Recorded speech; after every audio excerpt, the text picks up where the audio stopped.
and recording. So I had a suggestion to do a reaction to Dur and Gray. And full disclosure, it's a band I actually have heard before, and I love them. I actually saw them in concert about a year and a half, 2 years ago. That being said, I have no idea what songs they played.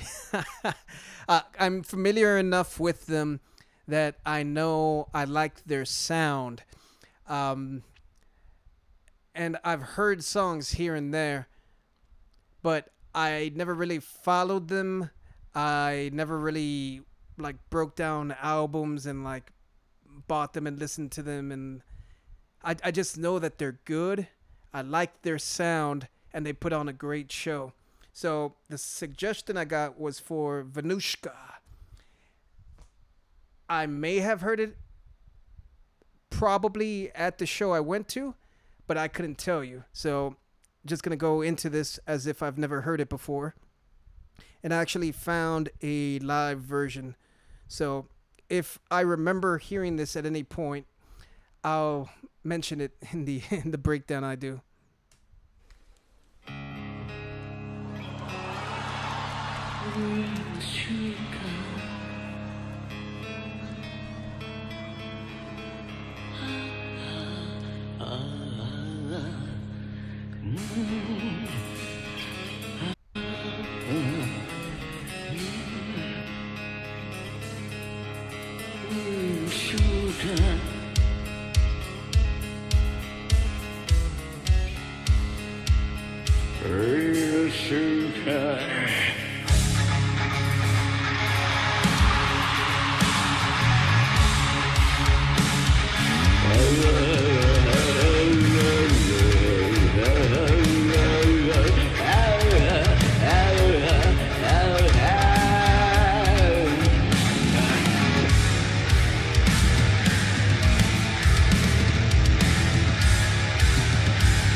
I like the subversion of expectations, because that last little section there, I was expecting it to go into a full chorusy kind of sound, but instead it was more of like a pre-chorus and then went back into like a verse.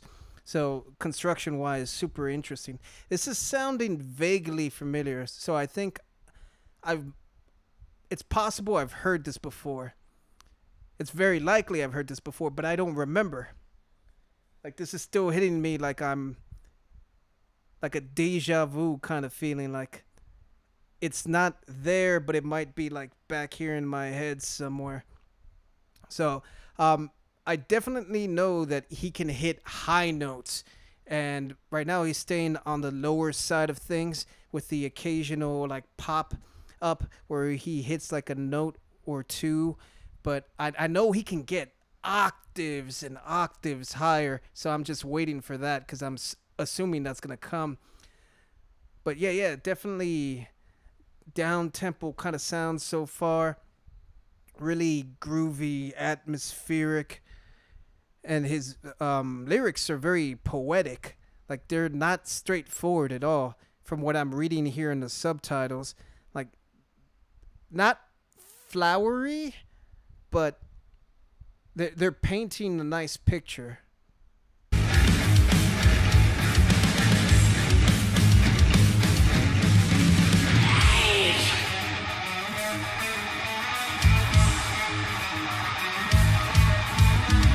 大月の頃がまだいくつ勇気を見る予想より抵抗もういらないまだ傷が釣れないのが人の中に奇跡の負けるんだい幸せさがる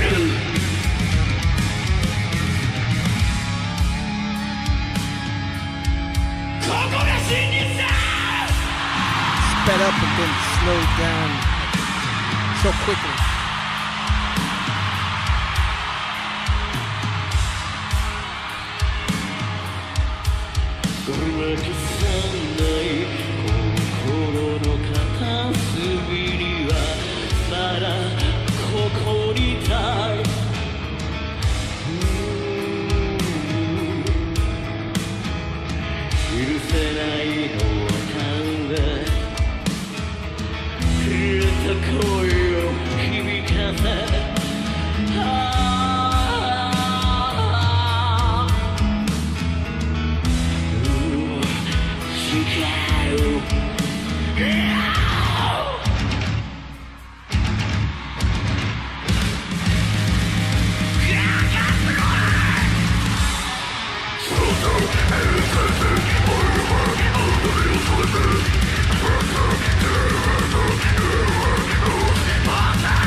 I like how he's switching up his cadences too.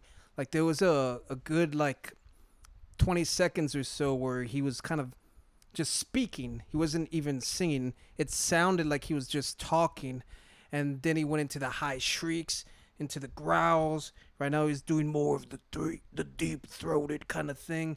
So he's keeping it vocally very, very interesting, which is a nice contrast from the actual band, the musicians, because it like they're playing like a good tempo, but it's not necessarily very busy. Like they're playing just enough to like give him space to mess around with his voice, which is nice. It's a nice interaction between the, or not interaction, a nice cooperation, and using the voice as an instrument, and just like he's part of the band. Like they're allowing him to use his voice as an instrument to create melody, but not necessarily stay in one range and just be like, you're limited to, here's the verse and we're gonna give you enough space to do the verse. All right, what's the chorus gonna be? All right, so we'll just do the same notes that you're doing, but at a lower register, so it highlights. Like it's actually giving them space to sort of play around. So it's nice. It's really really nice. And I also like how the song is like teasing you. Like it'll go into like a heavy section or a fast section, and then bring it back right away. So like they'll give you a taste.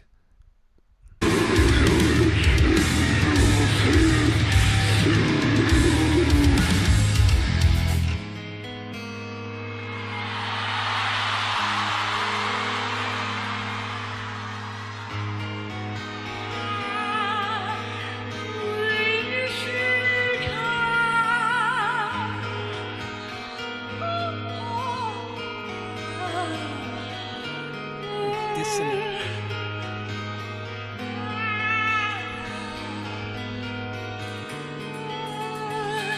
And no words, he's just making sounds.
Very operatic.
All right, so I'm pretty sure I've heard this before. I still don't recognize it completely. I think that last section after the atomic bomb dropped in the video in the background, and it got more chorusy and more like streamlined. I think I remember hearing that part. So the rest of the song is still like not in my head for whatever reason. Like I'm pretty sure I've heard this, but I can't remember it. It's so funny. When I went to see them live, it was because I'd heard the name before, and I'd heard a couple songs before, and I really, really dug the sound, and I hadn't been to a show in a while. So it's here in LA. I remember getting to the venue like 20 minutes before doors, and there was a line around the block, and I was like, I'm not even gonna bother waiting. So I went to a bar, had some drinks for about an hour, came back. The line was still around the block, and I had to wait like another 20 to 30 minutes to be able to even get in because so many people went to see them. And that caught me off guard because I didn't think there was such a big audience for them or for like Japanese music in general here in Los Angeles. But here I am to tell you there's apparently a big group of people who love them around here. I love this. I love this so much. Like it was a whole journey. Like it wasn't even just a song, it was like a journey. And again, like I don't remember this. Like there's pieces here and there that kind of like sound familiar, but as a whole I do not remember this. So as a journey, this works superbly well. Like it's telling you a specific story through like poetry and through percussive elements. I like the way like picked up into like a frenetic pace at the end too, and he actually got to his higher like squealing, screaming kind of thing. It just feels so good. Like I don't even know how to break this down anymore. The beginning slower sections, the bass sounded really good. The drum kit was mic'd really, really well. Even just the presentation of like the old kind of videos playing in the background, the black and white, like everything layered on top of each other to just build like a good experience. And he seems like really enigmatic too. Like he's more worried about not even singing, not even performance. Like he's more concerned about feeling the music and conveying the emotion more than anything else. Like there was a good little section there where it I'm pretty sure he wasn't saying any words at all. He was just making sounds and just trying to add to the overall ambiance and like atmosphere of the actual music. This was really good. I'm gonna have to. I think I'm gonna go and start at their first album and move my way up, because I've never done a deep dive on them. I just know that I've always enjoyed anything that I've ever heard, like by them. So this will probably be the perfect opportunity to actually go in and try to figure out what it is, A, that they're saying, and B, what I've actually missed. Because going to the show was fun, but not knowing the majority of the tracks that they were playing and not knowing what they're saying, it was an interesting experience, which I recommend. Find a random band, random concert that you know nothing about, and just jump in blind. See how much fun you have. Could be hit or miss, but I had fun.